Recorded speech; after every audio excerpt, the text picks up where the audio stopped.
So the other day, somebody asked me why I didn't have the fenders on the bike yet. Right. And Jeff said, dude, just flatten a tire. Because all the instructional videos said, no, you got to take the back tire off. I know. And I was like, I'm not taking that tire off.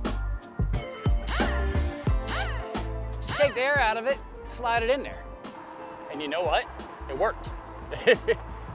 I had a couple buddies there keeping an eye on me. I had one friend kind of help squish it down.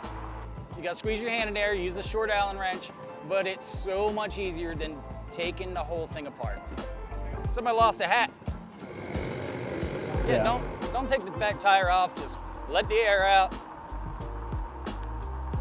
Put it on. You can reach in there. Fire chip. So anyway, that's it. Just want to tell you that.